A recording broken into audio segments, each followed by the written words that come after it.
Hey guys, welcome back to Pepcoding YouTube channel. आज हम problem देखने वाले हैं। सबस्ट्रिंग प्रॉब्लम इसका नाम है। And this is based on होकोरेसिक एल्गोरिदम। ठीक है।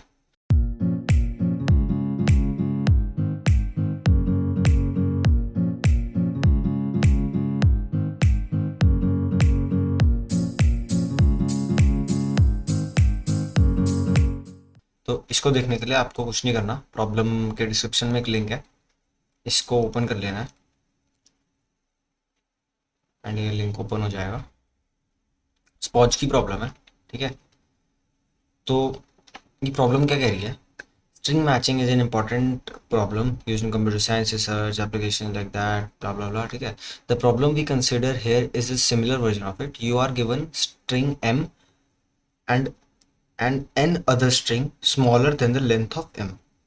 You have to find whether each of these n strings is a substring of m. ठीक है। All strings consist of alphanumeric characters. So ये क्वेश्चन बेसिकली आपकी होकर ऐसे की एप्लीकेशन पर बेस्ड है। जो एप्लीकेशन वाली वीडियो थी, अगर आपने वो नहीं देखी तो आप उसको बिल्कुल देख कर आओ। ठीक है। फिर आपको ये समझ आएगा कि ये कैसे करना है। तो बेसिकली ये क्वेश्चन सिलेक्ट क्यों हुआ है? क्योंकि फर्स्ट ये स्पॉज का क्वेश्चन है एंड इस क्वेश्चन के पर्टिकुलरली इस क्वेश्चन के टेस्ट केसेस इतने स्ट्रॉन्ग है कि होकर होकर ही इसको मतलब पास कर पाएगी। ठीक है। जो मतलब आप कोड लिखोगे वो आपको बहुत ज़्यादा अच्छी एल्गोरिदम यूज़ करके लिखना है। मतलब बहुत ही ज़्यादा आपको टाइम कॉम्प्लेक्सिटी को सेव करके लिखना है, क्योंकि ये देखो, ये 10⁵ लेंथ की आपको स्ट्रिंग दे रही है ना। और उसके बाद मतलब टाइम लिमिट इसकी देखो कितनी है। ये इसकी टाइम लिमिट है इस क्वेश्चन की। ठीक है। 1 सेकेंड भी नहीं है। जनरली हमारे जो जजेस होते हैं, ऑनलाइन जजेस होते हैं, इन पे हमें टाइम लिमिट 1 सेकेंड की दे रखी होती है। पर इस क्वेश्चन की टाइम लिमिट आपको 1 सेकेंड भी नहीं दी है, आपको 0.1 सेकेंड की टाइम लिमिट दी है। ठीक है। तो और आपको 10⁵ लेना है ना। एंड हर स्ट्रिंग आपकी हमारी हमारी हर स्ट्रिंग क्या होगी? मतलब बेसिकली देखो यहाँ पे the next string N integer each of N 2000 characters long आपकी हर स्ट्रिंग होगी। तो आपको बहुत ही प्रिसाइज टाइम कॉम्प्लेक्सिटी के साथ इसमें काम करना है। ठीक है। तो ये हमारा बेसिकली इसका वो है। ठीक है। कि हमारे बेसिकली ये रीज़न है इस प्रॉब्लम को चूज़ करने का, ताकि आप जो इम्प्लीमेंटेशन कर रहे हैं होकरासिक एल्गोरिदम की, वो किसी ऑनलाइन जज पे भी चले और वो स्ट्रिक्ट टाइम लिमिट्स के अंदर चले, है ना। तो ऑफ कोर्स हमें ये अचीव करने के लिए थोड़े बहुत एडजस्टमेंट करने पड़ेंगे अपनी एल्गोरिदम के अंदर। हम उन एडजस्टमेंट्स को देखते हैं, ज़्यादा नहीं होंगे बेसिकली। मोस्टली तो वही कोड होगा जो हमने एप्लीकेशन 1 में देखा था, है ना। क्योंकि बेसिकली क्या होता है कि होकरासिक एल्गोरिदम जैसी एल्गोरिदम्स होती हैं, ये सब इम्प्लीमेंट करनी मुश्किल होती हैं, पर इनकी इम्प्लीमेंटेशन काफ़ी जगह पर लगभग सेम ही रहती है ना। थोड़े बहुत ही ऑल्टरेशन होते हैं। ठीक है। तो वही इसमें भी केस है, आपको हल्का सा ऑल्ट्रेशन करना है। और वो ऑल्ट्रेशन भी क्या है? बस आपको टाइम कॉम्प्लेक्सिटी अचीव करने के लिए वो थोड़े बहुत ऑल्ट्रेशन करने हैं, ताकि आपकी थोड़ी स्पेस बचे और स्पेस की वजह से थोड़ा सा टाइम बचे। ठीक है। तो ये आपको करना है अचीव। ठीक है। तो हमें क्या बताना है? जैसे एक बार टेस्ट केसेस बताता हूँ मैं। इनपुट में आपको ये बड़ी वाली स्ट्रिंग दी है, समझ लो 10⁵ लेंथ की होगी। ठीक है। टू इसके वो हैं। ठीक है। टू आपको एन स्ट्रिंग, दो स्ट्रिंग्स मिलेंगी और इस स्ट्रिंग को आपको बताना है कि क्या ये एज ए सब स्ट्रिंग है। देखो ए बी तो नहीं है, ए बी सब स्ट्रिंग है ना। यस या नो में हमें इससे आंसर करना है। ठीक है। तो ये हमारा क्वेश्चन हो जाएगा इसके लिए। ठीक है। तो देखो, हम इस क्वेश्चन को अब थोड़ा एनालाइज करते हैं और डायरेक्टली देखते हैं कि इसका कोड में हम ऑल्टरेशन क्या करेंगे, बेसिकली कोड क्या होने वाला है इस क्वेश्चन का। ठीक है। तो एक बार इसे देखते हैं। तो ऑफ कोर्स ये इसका मेन है। ठीक है। मेन फंक्शन है जो हमारा कोड है। ठीक है। तो ये हमारा कोड है।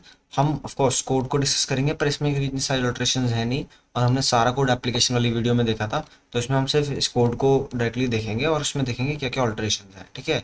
ये कोड भी ऑफ कोर्स अगर आपने एप्लीकेशन वाली वीडियो देखी है तो आपको ये कोड देखने की ज़रूरत पड़नी नहीं चाहिए। ठीक है। पर ऑफ कोर्स अगर आपको आपकी टाइम लिमिट एक्सीड नहीं, मतलब अगर आप नहीं अचीव कर पा रहे हैं, फिर आपका एक्सेप्टेड नहीं आ पा रहा, ऑफ कोर्स आप इस कोड को रेफर कर सकते हो। ठीक है। और इस कोड को देख सकते हो। ठीक है। तो इसलिए ये कोड शेयर है। ठीक है। अब इस कोड को एक बार लेके चलते हैं अपने बोर्ड पे। ठीक है। इसको लेके चलते हैं अपने बोर्ड पे। तो मिनट, इसको लेके चलते हैं अपने बोर्ड पे। हल्की फुल्की ऑल्टरेशन हैं, ज़्यादा कुछ ऑल्टरेशन है भी नहीं, बस बेसिकली हम स्पेस भी थोड़ी सी बचाने की कोशिश कर रहे हैं। ठीक है। और क्योंकि हम डेटा स्ट्रक्चर यूज़ करते हैं जब स्पेस लेते हैं तो उनमें भी थोड़ी टाइम कॉम्प्लेक्सिटी लगती है, इसलिए हम थोड़ा जहाँ से भी टाइम कॉम्प्लेक्सिटी हो पा रही है वहाँ से करने की कोशिश कर रहे हैं। देखो हमने स्कैन करा ना, अगर आप बफर रीडर से स्कैन कर पाओ तो वो तो बहुत ही अच्छी बात है, और आप इनपुट जल्दी ले पाओगे। ठीक है, स्ट्रिंग टेक्स्ट, जो हम टेक्स्ट ले रहे हैं के कितने नंबर ऑफ पैटर्न्स आएंगे जिनको हमें सर्च करना है, फिर एक पैटर्न्स का एरे, और ये सारे पैटर्न्स को हम कंसिडर करेंगे। ठीक है, मतलब इनपुट लेंगे, फिर रूट बनाएंगे, बिल्ड ट्राई करेंगे, suffix in out suffix and output links बनाएंगे, ये सब तो आपको सब पता ही है। अब बेसिकली क्या करेंगे, देखो ये जो सर्च रिजल्ट्स वाली एरे लिस्ट है ना, सर्च रिजल्ट्स वाली एरे लिस्ट है ना, इसको भरवा के ले आएंगे। ठीक है, इसको भरवा के ले आएंगे। ठीक है, इसको भरवा के ले आएंगे, और देखो क्या करेंगे, मैं एक बार इसका ये भी दिखाता हूँ। सो जो इसका सर्च फंक्शन है, सर्च फंक्शन है इसका, सर्च फंक्शन पे जाते हैं एक बार, ये रहा सर्च फंक्शन। तो देखो यार, देखो हम इसमें ऐड करवा रहे हैं, है ना, वही जो नॉर्मली काम कर रहे हैं। ठीक है, अब आप इसको टाइम कॉम्प्लेक्सिटी को इम्प्रूव करने के लिए क्या कर सकते हो, आप बस एक ही सिंगल वैल्यू ऐड करवा सकते हो। ठीक है, ऐसा नहीं कि आप बार बार सर्च रिजल्ट्स में आप या तो ट्रू वैल्यू करवा सकते हो, है ना, सर्च रिजल्ट को बूलियन का एरे बना सकते हो, है ना, एक काम ये कर सकते हो, सर्च रिजल्ट्स को बूलियन का एरे बना दिया, है ना, उससे आपकी टाइम कॉम्प्लेक्सिटी काफ़ी बच जाएगी, है ना।